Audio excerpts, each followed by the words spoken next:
Hello, and welcome to another episode of our Transformers podcast. This is Sean. And Thomas. And you're listening to Sparkcast. All right. To read along the story with us, go to CAMPHORTREE camphortree.net and go to the Transformers scans and Autobots Lightning Strike.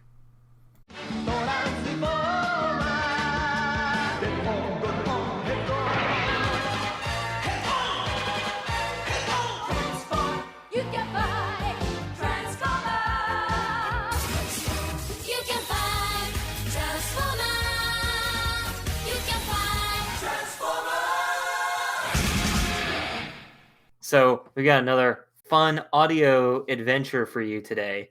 It apparently was a small hardcover, and then it became a audio cassette later through another release. But this is I think, UK story or European story. Okay. So, I'm hearing myself. What's going on here? A weird echo that lasted for a second. Okay, that's gone. Anyway, so this amazing story we have for you today is called Autobots Lightning Strike, the first in a series of books that were published over somewhere else. The writer of this book is John Grant. He is a British author that created a lot of... Actually, he pretty much wrote all the stories for this collection. So the next 10 books we're going to read in this series are all going to be written by him. And he also did a few other books, such as the Masters of the Universe versions of these books. In addition to that, he's most famous for creating a series called Little Nose, which has many books, and was also a series of stories he read on television from 1968 to 1986. And the artists for this book are Michael Collins and Mark Farmer. Now, Michael Collins is a comic book artist and also a writer who worked mainly in the 80s and did a lot of UK comics such as Spider-Man, Transformers, and Doctor Who. And he also has worked on a lot of the US stuff as well. One of his main books is called The Only Good Dalek for BBC Books, which was a graphic novel written by a Doctor Who author. And a lot more stuff such as Justice League, Flash, Batman, and all that kind of thing when he was working from the 80s in the US. And the other artist, Mark Farmer, is actually pretty well known. He has actually been nominated for lots of awards. And he's worked on all kinds of things, such as Judge Dredd and a lot of 2000 AD comics. But he's also worked on Animal Man, JLA, Batman, Avengers, Nightwing, Superman. And he's been nominated for... He's actually won 2 Eagle Awards and 1 Inkwell Award, and has been nominated for an Eisner Award as well. That's all for that. Just a brief summary of some of the writer artists. We'll see if we can see any differences, to see if we can spot that there are actually 2 artists in this book or not. In the beginning, probably not be on the tape, the first 2 pages of this book, well, other than just Optimus Prime standing with lightning striking behind him, there's nothing bad about this art, or nothing really great either. So I'm just kind of like already ready to move concave legs. Oh yeah, his legs are kind of curved the wrong direction. Kind of looks like they're backwards.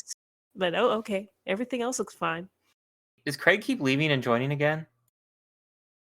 No, he's there. Okay. There's a sound of like something happening. Yeah. Well, I left and rejoined because it wasn't okay. Oh, okay. Okay. So, Thomas, what do you think of this cover?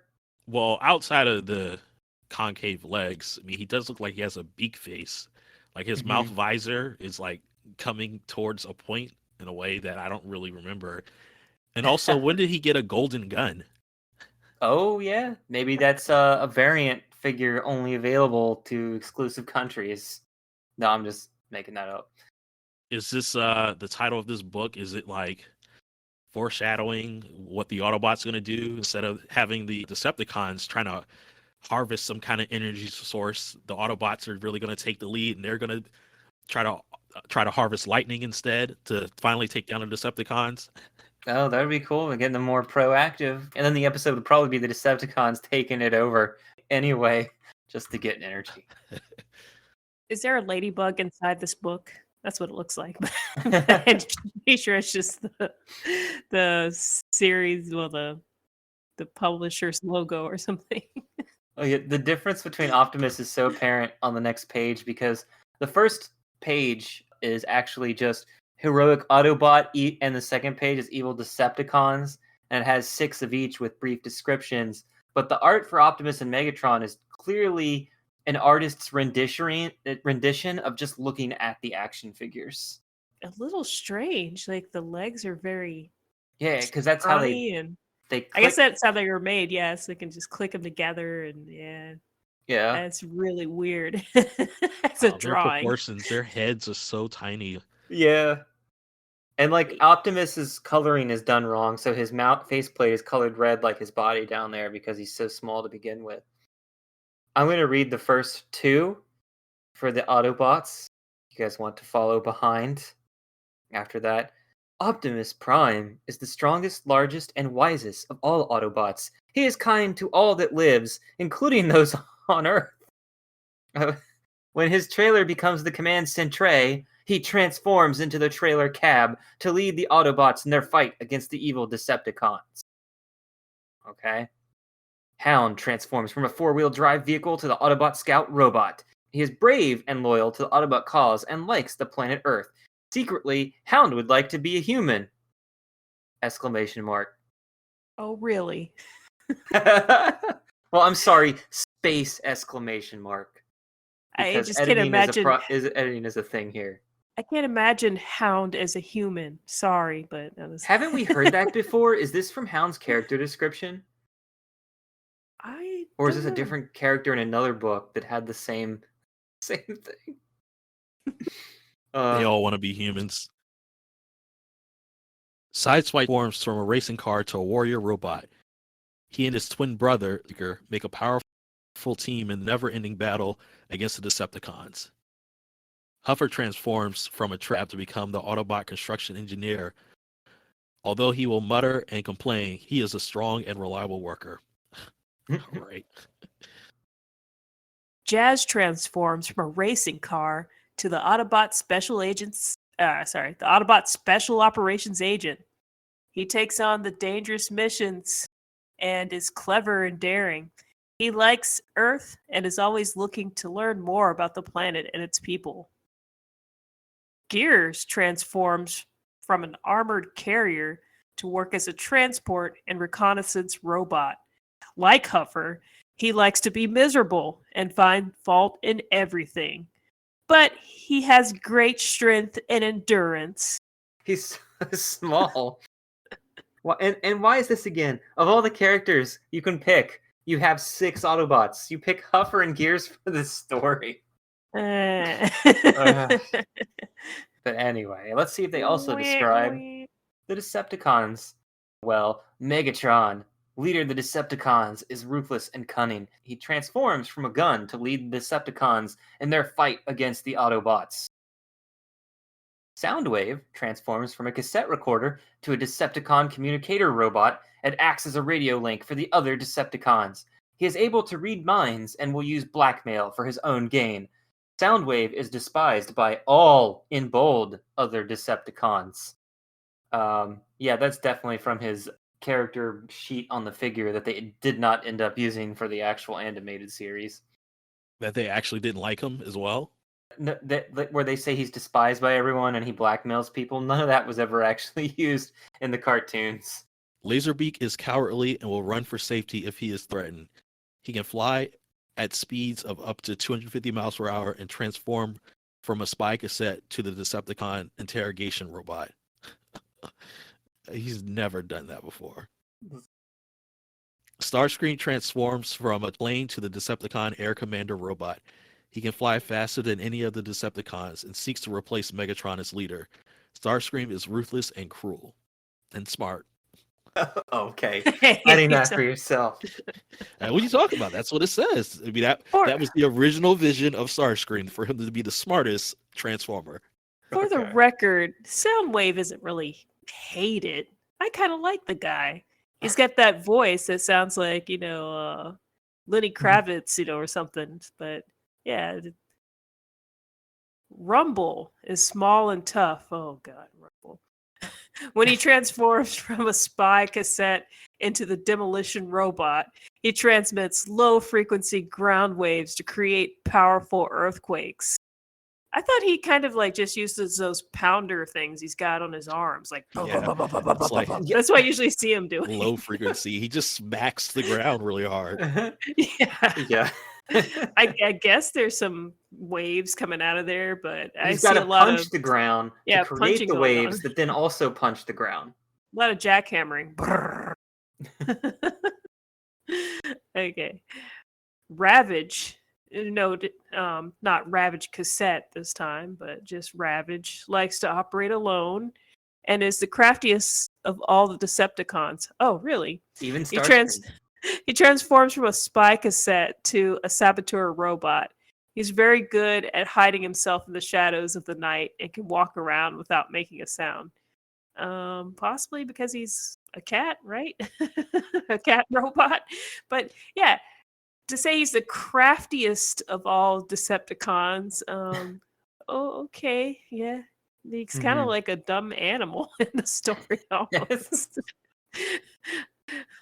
And then you turn the page and you just get the Transformers, Autobots Lightning Strike, with a little picture of Laserbeak that I'm sure will be recycled somewhere later in the story. So let's look for this copied Laserbeak as we read along. Laserbeak, so smart. Laserbeak. Rock! The Transformers mini hardcover book / audio cassette. So now I'm just going to play so we can listen to the first few pages.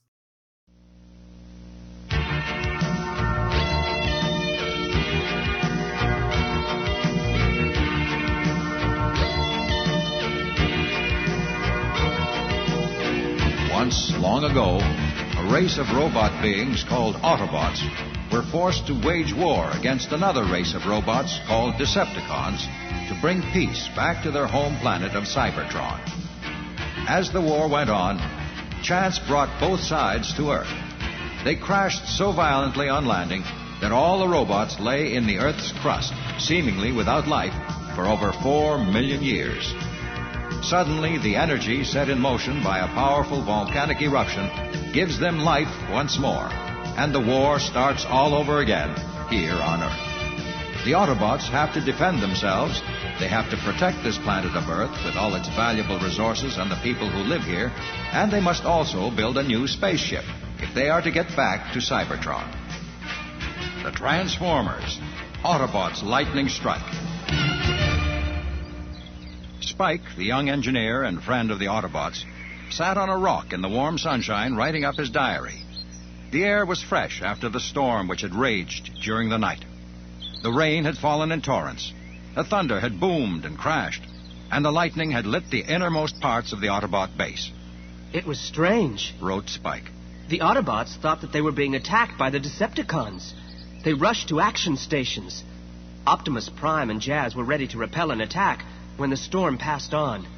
It seems that thunder and lightning are unknown on their planet of Cybertron. It must be a very strange world. Spike put the diary in his pocket and made his way back to the base. As he drew near, a giant gleaming figure came towards him. It was Optimus Prime, the Autobot leader. He looked down at Spike. This is a very strange world, this Earth of yours, he said. Spike grinned. Funny, he said. I was just thinking something like that myself. Other Autobots came out into the open. Hound pointed to a steep rock face some distance away. Look at that mountain. It didn't look like that yesterday. Half of it's gone, cried Jazz. It must have been struck by lightning, said Spike. You mean those bright lights? Said Sunstreaker. Whatever it was, it must have been powerful, replied Sideswipe. Spike's father joined them. Lightning is dangerous stuff, he said. I've seen it wreck buildings, fell trees, sink oil rigs. Even a small bolt of lightning can pack a hefty punch. Optimus Prime looked thoughtful. The Autobots were desperate to find a source of energy so that they could rebuild their spacecraft and return to Cybertron. Could the answer lie in this thing called lightning? So what do you think of No, we've already tried. so that intro we heard at the beginning is not actually in the book anywhere about how they came to Earth. But the guy seemed just so bored telling the origin. And then Well, that's because he told it before on the previous cassettes. So I think was that's probably just used some- on all the cassettes. Yeah, it's like I think filler, that was just some like- intro audio that they use every single time. Yeah, it's funny because this is the first book in the 11 book series of these books, but it's clearly the same audio cassette we've already listened to that they already put out because the music matches the other two we listened to. It's a good track though. I like the music, but I like how it's kind of funny. Optimus just sounds like like they're not even trying to copy him at this point. They're just like, let's get a voice that sounds like, some kind of leader, done. And also, what is with Hound? Just like going beep beep beep beep boop boop boop. I was like, what are you, R2D2? He's just pointing at oh jeez. the mountain. Yeah, the voices in this are really bad. They don't make any sense. Optimus just sounds like a dude, and then the Hound stuff, like they are really just playing up the robot stuff. Yeah. Yeah, nothing really sounds like the characters, but I'm okay with the voices. They're just, I guess they're generic per se. They're not. Why is Sunstreaker here? He got dialogue, and yet Gears was introduced in the beginning. Come on. It's a terrible picture of Hound though. What is that? Where he's pointing? It looks like his arm looks like it has part of a piano on it. Like Exactly. Yep. and the head is like not really a head, but it's like I don't know. It's just too elongated. Like the drawing, the perspective drawing is really screwed up. What's up with that? Like, how is his head supposed to turn? Like, his chin is like glued to the bottom of his shoulders. Also, the Autobots are only twice the length of a human instead of like 4 times the length of a human.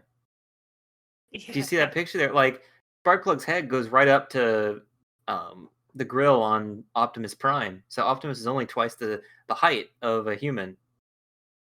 Honestly, that would make more sense so they could actually communicate and talk, But yeah, I'm overall confused about the Transformer size anyway, since it seems to change so much. But that would be a better communication size, just being something you could look up at, but not, really hurt your neck and have to scream at because it's too far away. I really like this one sentence though, where it's like, it was Optimus Prime. He looked down on Spike. Like, it almost seemed like he's like, he looked down on him for being a weak human. Weak Earthling. I love every species, even Earthlings. Even Earthlings. I like the amount of empathy Spike has for the Autobots. He wasn't just like, wow, these guys are idiots. They're afraid of lightning and they think it's the Decepticons. How are they going to get by on Earth? Well, he's all nice. I wonder why this was dropped throughout the series, because Spike is writing in his journal, which he did during the original 3 episodes. That was the miniseries. But then they never picked up with that again during the course of the series. Like, he thought that was going to be like a story thing where sometimes Spike would just write in his journal, but nope, never came back after the 3rd episode. Spike got all of his issues out, so he didn't need the journal anymore. Either that, or maybe he's just maybe this is all a story in his journal. And at the very end of Transformers, they were supposed to make an episode showing him, like, finishing up and closing the journal, but they forgot. No, I'm just imagining a final episode. It's like old Spike. The last episode is him being like, this is how they finally saved our planet from the Decepticons. Ugh. Yeah. It sounds like, I guess the correct thing, that the tables have turned, and instead the Autobots are going to try to harvest some energy instead. Let's see where this development goes. Tell me all you know about lightning, said Optimus Prime. Spike's father picked up a piece of twig and drew diagrams in the earth as he spoke. Lightning is really electricity. He said. We have electricity on Cybertron, said Optimus Prime. but it does not fall from the sky and destroy things. We generate it in power stations. It drives our machines. We also do that here on Earth. Said Spike's father. But there is no way to control something as powerful as lightning. A single lightning flash is about 1,000 megavolts. Perhaps Earth technology cannot handle such forces, said Optimus Prime. On Cybertron, we learn to deal with power you cannot even begin to imagine.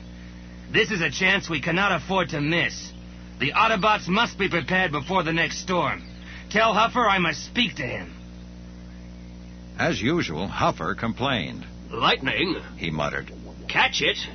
You want it put in a cage, I suppose? If you think that's best, then do it by all means, said Optimus Prime. just as long as it's ready before the next thunderstorm. For the next week, Huffer was hardly to be seen.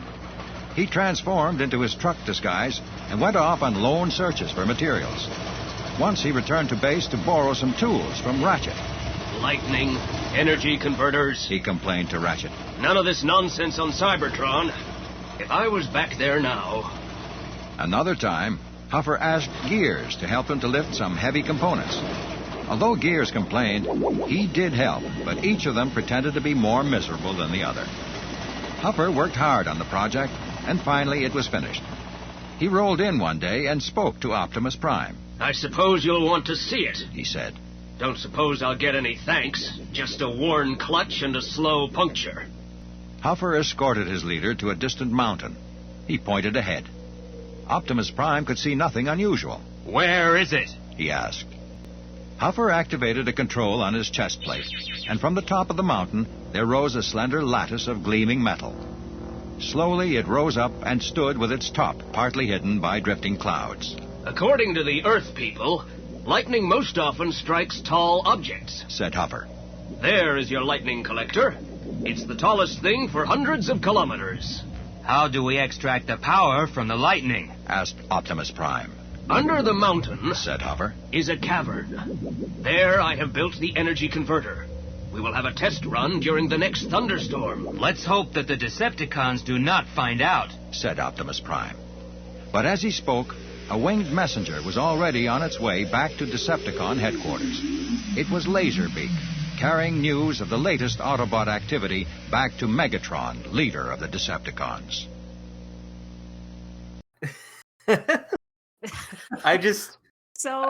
So many things wrong. I'm just like, I can't. Is this the first time that we've ever seen Gears and Huffer like do something together? Because I can't imagine them getting along at all.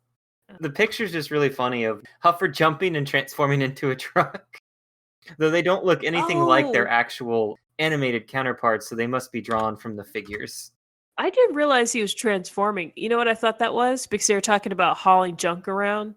Because they have a pile of junk in the next picture. I thought he was just throwing shit onto a truck. Yeah, they're using like the white space in between to be like, this is how he changed in the transition, and now this is how he is now. Okay. Does it look like, okay, just throw this piece of an old truck, it looks like bones or something. Yeah. It looks terrible, actually. Yeah. And then in the next picture, it looks like they have really like just it looks like piles of garbage. Yeah. not even robot parts. It's just like they might as well have drawn a couple of flies around it. Like, yeah, this stuff came straight out of the trash. Optimus was like, we generate drives our machines. I was like, what do you mean your machines? You are machines. Do you consider yourselves just machines? Or are you talking about non-transformer machines are powered by electricity? I mean, I guess they also make their own machines, so but do they? I don't know. Optimus seems so evil in this. Yeah, they like only I was thinking that too, because only evil people usually say you cannot comprehend the power. You can imagine the power that we deal with, lowly human.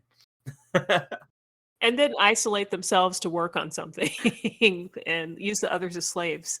And I like how Huffer's like, let me show you, as if they didn't notice a giant metal tower in the distance being constructed over the course of a week. It's just like, he's just like, I'm going to show you this now. It's like, you clearly must have been seeing it this whole time. But yeah. I just figured, they just stood it up. Like, it was laying down and I slowly lifted it up, and then I don't know. I was rationalizing that just the same in my mind. I'm like, it probably took him a while. But Thomas, you got anything, or you want to continue on with the story? Continue on. All right, here we go. Megatron studied Laserbeak's report. He sent for Soundwave. What does it sound like to you? He asked. It must be a radio mast of some sort. Said Soundwave. From its size and location, it must have great range, both for sending and receiving. Who are the Autobots sending messages to? Asked Starscream angrily. Perhaps there are other Autobots we know nothing about. We must destroy this thing before it is too late. Now! I make the decisions. Snapped Megatron. Soundwave, Laserbeak will lead you to the place. Keep a listening watch. This creation of theirs may be very useful to us. I still say that we should destroy it. Said Starscream. If I were leader, the last Autobot would have long since been reduced to a handful of rusting nuts and bolts. Guided by Laserbeak, Soundwave went swiftly to the lonely mountain. He stood on a nearby hill. Where is it? He asked. Where is the tall metal radio mast? I see nothing. The top of the mountain was bare. Laserbeak flew up and circled in the sky above the peak. There was nothing to be seen. Soundwave was about to leave the hilltop when his audio sensors caught a faint signal. It sounded like running machinery, and it seemed to come from somewhere under the ground. Laserbeak gave a sudden screech. There was movement on the mountain peak. Something rose slowly from among the rocks. As Soundwave watched, Huffer's lightning collector rose into the sky until its top was lost in the haze. Deep in the underground chamber, Huffer made some adjustments as he tested the machine, unaware that he was being spied upon. For hours, Soundwave remained on the hilltop. He tuned his audio sensors to their finest pitch. He tried every frequency, but there was not a whisper of a radio signal. There was nothing coming from the mast at all. No radio, no infrared, no ultraviolet. Whatever system the Autobots had devised, it was quite undetectable, even to an expert like Soundwave. Megatron must be told of this without delay. Soundwave made all speed back to Decepticon headquarters. Destroy it, and the Autobots with it! Shrieked Starscream when he heard Soundwave's news. Megatron looked thoughtful. This technology is beyond even our wildest dreams. If we can learn its secret, we will have a powerful weapon. Laserbeak, you will return and keep watch on the Autobots while I make my plans. Megatron did not notice Starscream whisper to Rumble and slip away from the rest of the group. Not knowing that they were being watched, the Autobots made the final preparations for the first test of the lightning energy converter. Powerful cables were led from the base of the mast, deep into the mountain, and then connected to the equipment in the chamber. Gears muttered to himself, and to anyone else who would listen, that the whole thing was ridiculous. What if there isn't another storm? He said. What if there's no more lightning? There will be a thunderstorm sooner or later, said Spike's father. We have to wait. Okay, we wait, said Gears. We've only been on this Earth of yours for 4 million years, so let's wait. We can pick up weather reports from the radio, said Spike. They'll tell us when a storm is due. Cheer up, Gears, said Blue Streak. If there isn't a storm, we can fly a flag on Huffer's mast. Yeah. Oh no. That was. Oh, why does You still those think the voices are good? You still think Did they're they, good, did Charlie? they mix up Starscream and Megatron? Yes. That's what it seems I like. thought Yeah, That's that's what what I happened to me, thought too. too. I thought Starscream's voice sounds more like a Megatron. Megatron sounds like a weasel. Megatron sounds like Starscream. Yeah, exactly. Like, almost, he's the for some reason Megatron sounds closer to animation Starscream than anyone else here sounding like them. I almost feel like someone's just clamping metal up and down to imitate Soundwave's faceplate as he talks. So every time Soundwave talks, you hear a crunch, crunch, crunch, crunch, crunch, crunch, crunch, and I'm like, wow, that would be really annoying in real life. It was like, Yeah, I did notice something in the background happening there. I couldn't really tell. I was like, are they trying to just make him sound a little bit more robotic or something? Jeez. And that was a mistake. I think Starscream talked when that should have been Megatron's line where it said, "What does it sound like to you?" Because we don't hear Megatron until he says, "I make the decisions." Yeah. At this point, anything goes. So, yeah, I think they they forgot to modulate Megatron's voice for that first sentence. But the art is kind of funny. Yeah, speaking of anything goes, I mean, Here's where you can tell there's two artists because on page 14, Soundwave has a purple face and a purple icon. And then when you go to the next page, Soundwave is now blue instead of purple. And even his Decepticon symbol is now blue instead of purple. he has a different shaped head as well. But he has this really cool gun with a giant like missile launcher in it though, and he's all blocky and everything. Megatron's also blocky like the action figure. And why does Starscream look like he's wearing shades? In both pictures, he's got rounded shades, and then later he's got these visor shades that even Rumble is wearing these visor shades, even though Rumble's also like as high as Starscream. So, but the artist is kind of funny. Like you can tell they're just trying to imitate a style. They're either going off of the action figures or they're going off the art from the action figure box. And since they only have one image to work with, that's what they're going with. I do appreciate all the extra detail on that shot of Rumble and Starscream, though. Yeah. It doesn't look like complete garbage. It does look like somebody who has some skill. I'm upset that it differs from the other page, though. Because if I was a kid, I'd be like really confused about who is who. They don't look like the same characters, you know? And what's funny is that's weird. They clearly don't have the art for the animated show, but it seems like they got the script for the first 3 episodes. Because of the way Spike's doing his thing, you got traitorous Starscream. All of this stuff looks like if they didn't have access to the art, they at least had access to like the first few episodes or a few of the scripts from the series to kind of know how the characters would act. So nobody's really acting out of character. It seems like they would have got the voices right if someone actually watched the series. Yeah, but hey, this is probably just a low. Like we don't know how big the company is. Like, Dave, you sound more like Starscream. We'll have you do Starscream, and we'll switch you guys around. No. I do like there's this little picture of Huffer down underground with some control switch. I was like, you're the Autobots. Why did you put a death skull on your master control arcade machine or whatever the heck that is? It does look an arcade machine.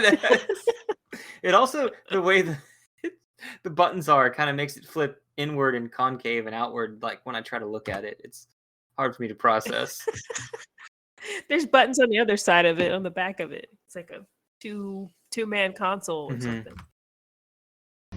Laserbeak watched the Autobots from high in the sky. He flew close to the top of the metal mast. He perched on the swaying structure while his sensors recorded all its details. As darkness fell, the bird-like robot spiraled down the height of the mast. He was watching the activity on the ground, and suddenly he spotted something new. There was an opening in the foot of the mountain. Autobots were coming out. So were the 2 Earthmen who had befriended them. Laserbeak stayed perched on the struts of the mast. Unseen in the dusk, he watched the Autobots transform at Optimus Prime's command. Spike and his father climbed into Huffer's cab. Then, in a blaze of headlights, the Autobots swept in a long line round the foot of the mountain and back towards their base.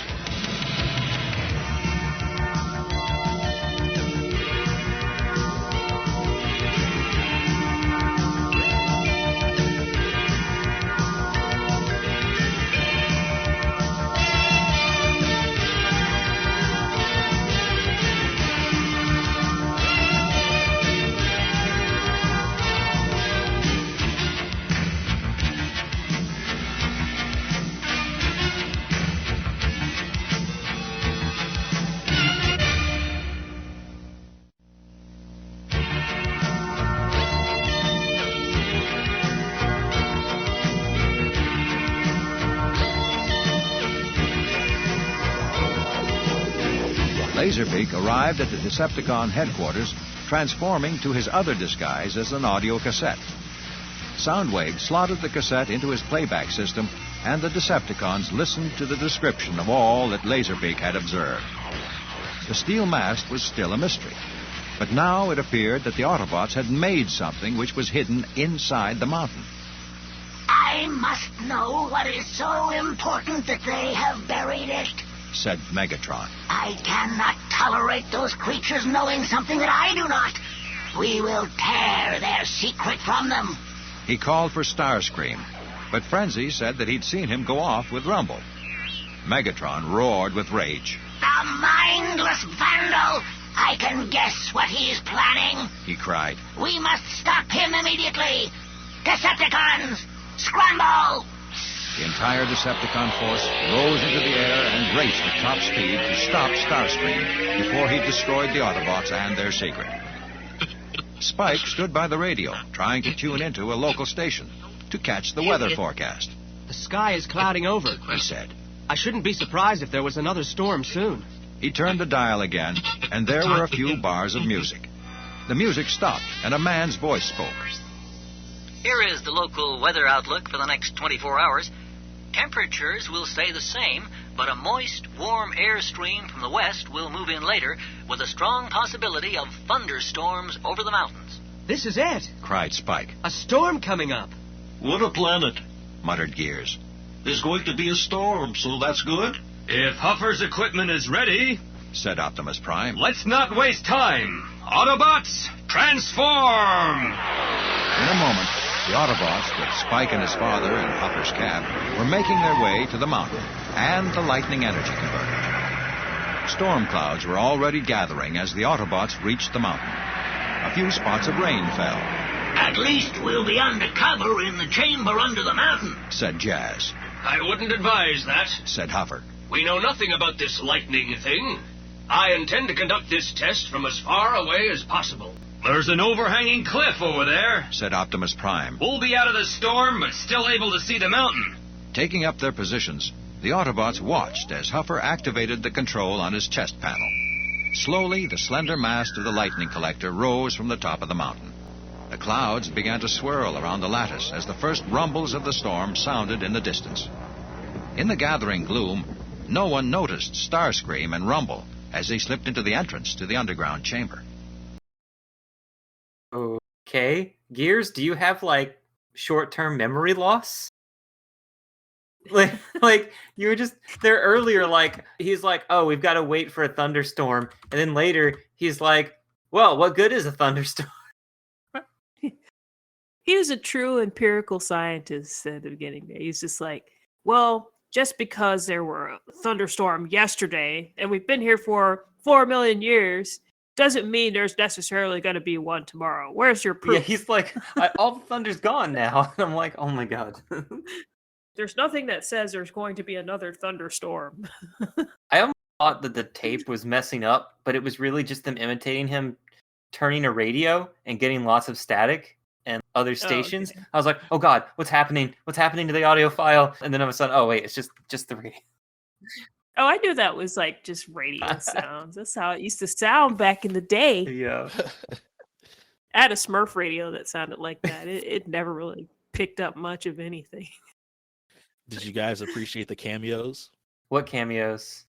We had a cameo, one for the Autobots and one for the Decepticons. Blue Streak and Frenzy. They were not mentioned in the character lineup at the beginning. Oh, yeah. Oh, he actually mentioned Wow. Frenzy, I guess he's the one who told them that oh, yeah. That's right. Rumble and Starscream were gone. That's funny. If you go back to the first page we listened to, you see Gears, and he's got no mouth. All he's got is shades with a faceplate inside his body, and he doesn't have any eyes or anything. He's just so weird looking. Yeah, he looked bad. He looked weird in the previous one too, where he's hanging out with Huffer. Huffer carrying the that scrap. Is terrible. He has no head. It's just built into his body. Yeah, where he was also colored differently too. Gears doesn't look that great to begin with, but yeah, why do they always make his head so mechanical you can't really tell that? Well, that's because remember he's from a different action figure line, so he's not designed like the other Autobots. Okay. I don't like this drawing from the action figure thing. Yeah. I like how Blue Streak is just smiling so menacingly over there. Yes, that thing. It's like some Joker grin almost, man. This is crazy. And he's got a the way he's giant smiling chin like a that. human does. It's weird. And It a looks like nose. Yeah. Captain Falcon from F-Zero. Yeah. I do like the plot though, where the Decepticons just can't figure out what the Autobots are doing. It's just really funny. They're like, it's not a radio tower. What could this thing be? And they just got to try to figure it out and do like actual work and investigate stuff.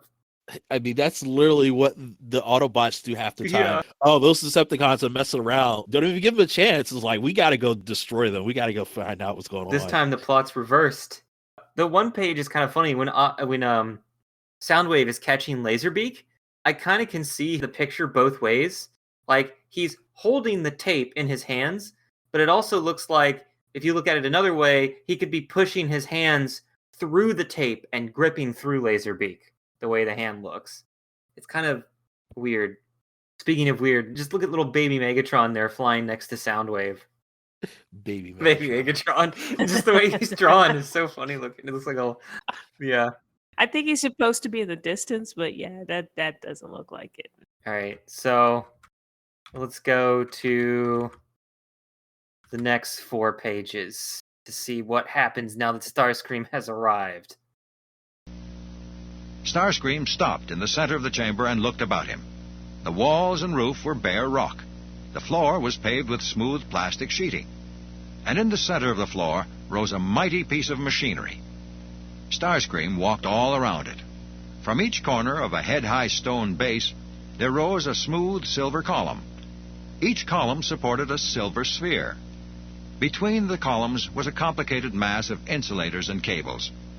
Nothing moved. It was silent. Rumble grew impatient. I thought we were going to smash this, he said. 2 low-frequency jolts, and it'll be just another heap of junk. It's not doing anything, said Starscream. It doesn't work! And that rundown museum piece we have for her leader thought it was a secret radio system! Starscream roared with laughter. But even as his laughter echoed around the rocky chamber, a voice rang out. Megatron strode across the chamber, his fusion cannon aimed steadily at Starscream. Traitor! He roared. Saboteur! Against my orders, you would destroy this machine? And I am a rundown museum piece, am I? I sought only to serve you and the Decepticon cause, said Starscream, groveling before Megatron. The Autobots want to destroy us. This fiendish device will harm us. But it does nothing. You said so yourself, cried Megatron. They have extended their aerial. We saw that as we arrived. No doubt at this very moment they are preparing to send or receive a signal. If they have friends, or if there are other Autobots on this planet, I want to know. Then we shall crush them all. From the shelter of the cliff, the Autobots peered up at the mast as the storm passed overhead. Lightning flashed among the storm clouds. It glared blue and white among the dark clouds. The light made bright reflections on the metal lattice of Huffer's mast. Very pretty, I'm sure, said Jazz. When is it going to do something useful, like making that contraption work inside the mountain? Contraption? Cried Huffer. If your head had more in it than loose nuts and bolts, you wouldn't say things like that. My lightning energy converter is not a contraption. Just be patient. Wait. Be patient. You sound more like an Earthman every day, said Gears. If I didn't... Wow! What was that? With an ear-splitting crash, a jagged fork of lightning crackled out of the clouds and hit the tip of the mast. It was followed by another. And another. In a swift ripple of blue fire, the lightning ran down the mast and into the mountain. So, why does Jazz sound like Ironhide? Yeah, he does sound like Ironhide. They just gave him a southern accent. Like, okay, we don't have any black guys. Yeah, we just do what you can. Yeah, it even sounds like the Me way too. he talks would be how Ironhide talks too instead of Jazz. But yeah. Yeah. Did you enjoy your Starscream, Thomas, trying to do something and then failing again like he always does? How did he fail? He never did Oh, anything. exactly. just like his. He went there like, to investigate. Just like his career. Oh, come on. Yeah, he didn't. He just went there and didn't do anything. As Megatron caught him before he could do anything. I like how the backgrounds are done though in a lot of these shots. Like the one with just the silhouette of Laserbeak when he's perched on the metal thing. I'm just like, that one's a cool background. But I'm also worried that he was going to get struck by lightning and destroyed because they don't know what it's used for. So later you'll just see Laserbeak's smoldering corpse because he was chilling up there trying to figure out what was going on. But I'm also waiting for all the Decepticons to get electrocuted out in there because the Autobots left because they were worried about what would happen. Any comments on those, Charlie or Thomas? My lightning energy converter is not a contraption. It's just be patient. Thomas, you? No. Okay. All right, so let's finish the end of the story. Inside the mountain, Rumble was trying to hide himself away from Megatron's fury when a great surge of power knocked the Decepticons flying in all directions. There was a roaring in the air. Metal bodies clanged and clattered as they fell. And from the machine in the center of the chamber, there was a splutter and crackle as the energy converter took the lightning charge. The chamber was now lit by blue and white light from the machine. The electricity arced and crackled, and the silver spheres glowed with power. Slowly, the Decepticons struggled to their feet. It does nothing? It doesn't work? Roared Megatron. Starscream cringed silently in the shadows. What are they saying? What message are they transmitting? Megatron shouted to Soundwave above the noise. Soundwave adjusted his controls. I can't tell, he said. Something has happened to my audio-radio sensor. It's malfunctioning. I get nothing but static. As he spoke, there was a loud hiss and a crack. A long blue arc of electricity shot from the machine and struck the rocky roof of the chamber.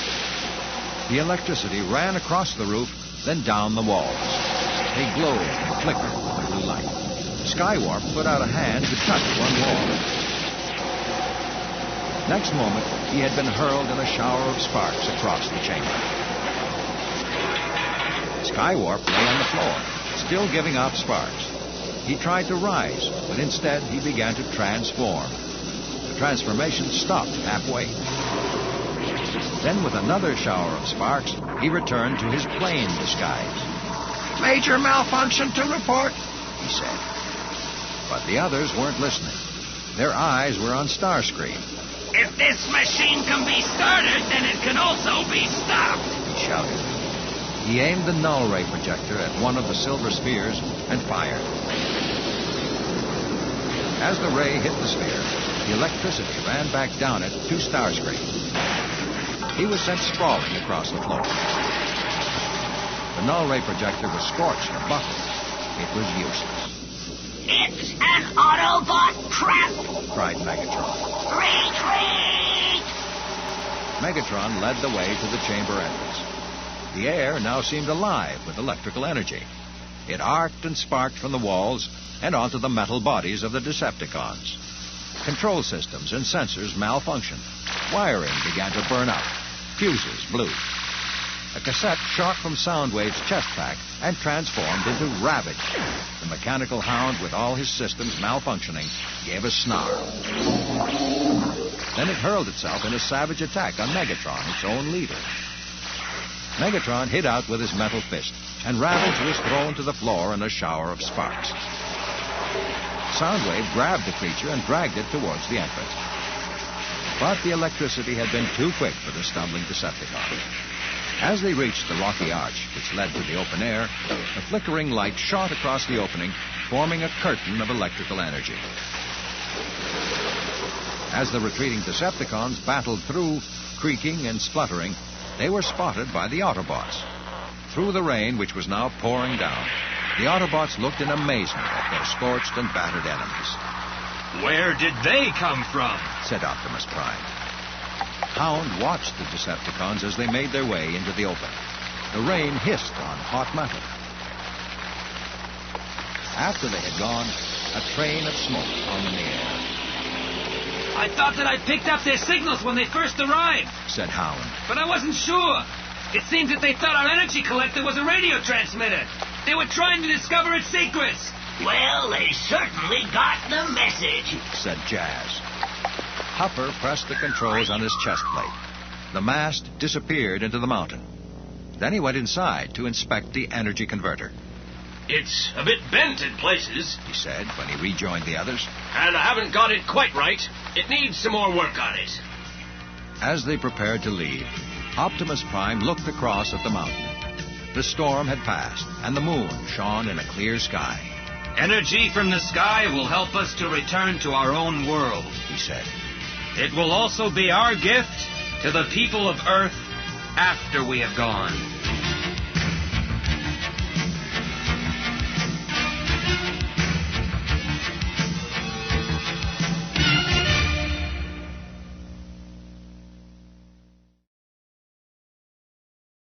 Oh yeah, I forgot to mention how I like the middle of the book where you have to flip the cassette over. How it has just the theme song, but done in a really different way.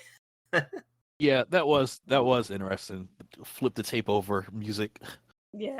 There wasn't the cues that normally these book and tape things have between pages or anything. It's just like, hey, keep up with this, and then here's some music. I really like this story, how it ended, because it's just like the Decepticons are so clueless, and they get defeated because they don't know what's happening. And the Autobots don't even have to fight at all. Yeah, they defeated themselves. Autobots seem to not even know they were there exactly. Well, until negligent the end, Hound like- knew they were there. Yeah, he just didn't tell Yeah, anybody. he was just like forgetting his job. He's like, oh, I heard their signals saying that they were looking at our transmitter, but I thought, well, they were looking at it. That doesn't mean they were here, right? That was ridiculous. I don't even know. Optimus should have said something to help. Backslapped him like, you fool! Smack! I expect a report next time. There was what's his name? Who was throwing Mirage under the bus last time? Oh yeah, the guy. Oh, what, I can't was it remember. Ironhide who kept thinking he was a traitor? No, it was Yeah. another red guy. Yeah, I can't remember who it was. Was it Sideswipe? With paranoia mode. No, I think it was. I think it was. Oh, it was Cliff Jumper. Cliff Jumper is the one who kept accusing Cliff him. Jumper. That's what. Yeah. Yeah, of course it was. Cliff Oh, Jumper. yeah. How could we not remember that? How could you not remember that? Where's Cliff Jumper at that moment to throw him under the bus? Yeah. It's like, you're a traitor. You didn't report to us. I'm going to push you off this mountain. Well, Hound got a signal just yesterday, but he decided not to tell anybody. Yeah, I like how he says, I thought I picked it up, but I did hear them talk. So, like, what do you mean you thought? I do like how at the end, even Optimus is not even thinking just about himself. And he's like, oh, yeah, once we leave, we'll also leave this giant free energy source for the humans once we leave, too. I'm like, there we go. Optimus just being his usual self at the end, too. Got to think about everyone as a whole instead of just yourself. Explanation really is just like, okay, we just assume, okay, he's leaving energy, but gift could just be a freaking burnt lightning rod and a bunch of crap under the mountain. It's funny though, it doesn't end with their victory. They're like, they didn't get enough energy. They were just like, well, it'll work in the future, I just gotta fix it. It doesn't actually say they actually got any energy from this. He just says, well, it's bent, it's not quite right, needs some more work. He didn't say that they got a little bit of energy. He didn't even say they got no energy. So I'm just assuming it didn't work at all, but it was close. Just like how Starscream always gets close, but doesn't succeed. Sorry, Thomas. I mean, well, he's not the only one. Everybody has those same issues. Yeah. It's like, oh, you just have to do the same plan again. Just tweak it a little bit. The whole description is just Skywarp gets thrown around, Starscream gets thrown around, and you hear all those metal grinders go kabang, bang, bang, bang when he gets thrown into the wall. And it's just like Ravage attacks Megatron. They're all just getting defeated by electricity or random stuff. Was that Ravage's only appearance in the story? They described him at the beginning. Yeah. Like he had a description, and then they described him as a hound. Would we describe him as a hound, or is he actually a cat? He doesn't look like a hound. No, he's supposed to be a cat. Yeah, they said the Mechanical mechanical Hound. hound. Ah, yeah.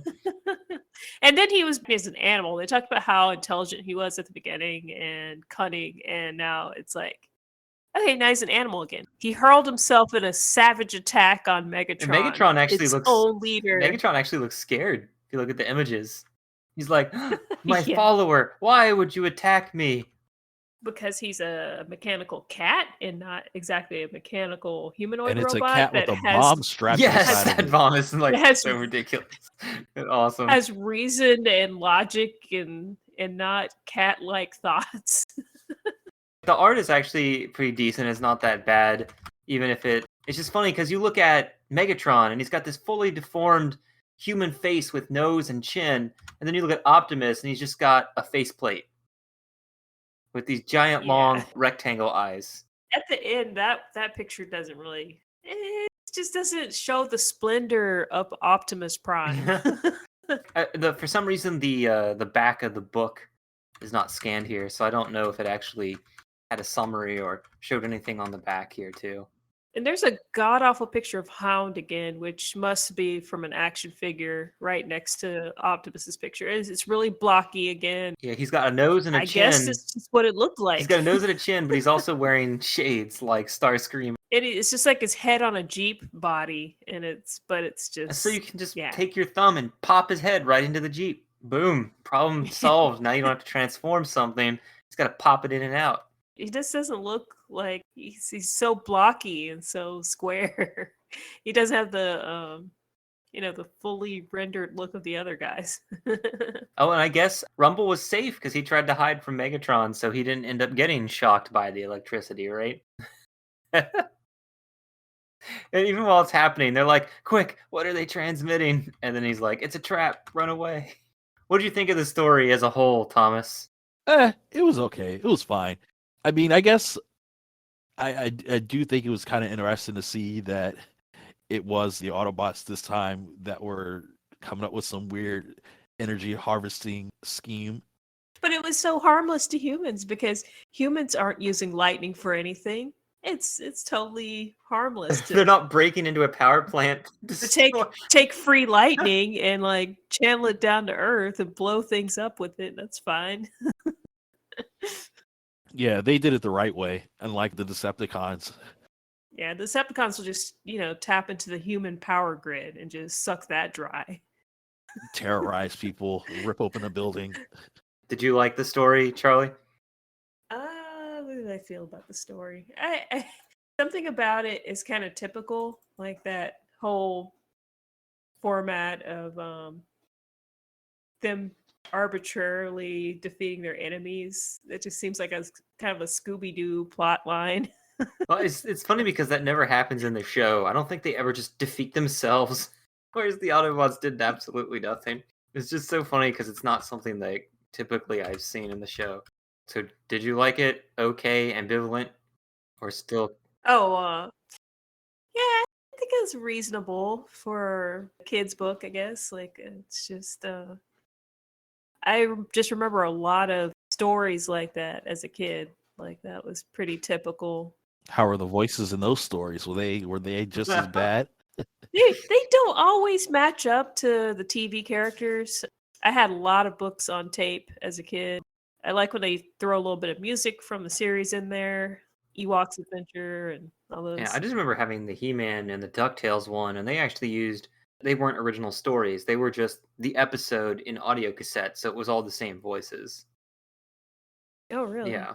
The ones I've always had, they have recognizable traits of the series, but the voices could be a little off. The story could be like, the story has to have a happy ending. You just got to wrap it up quickly. So it's not quite like stories you see on the cartoons, exactly. Yeah. I just always expected it to be like something they could resolve rather fast. Transformers 1 audio cassettes that we've gone over before, I think that was it. All I remember is those 3 tapes. He-Man, She-Ra movie, DuckTales. And then I also remember having Return of the Jedi on record, but that was just the movie narrated on a record. I think I had like about maybe 15 of these things at least. Wow. Like I had a stack of those things. Let's see, a lot of them were like those ones from Barney the Book Bear or something. I guess that was Golden Books, or I can't remember which. Well, if we still had my publisher old did those. computer before my last computer, it had the AV inputs.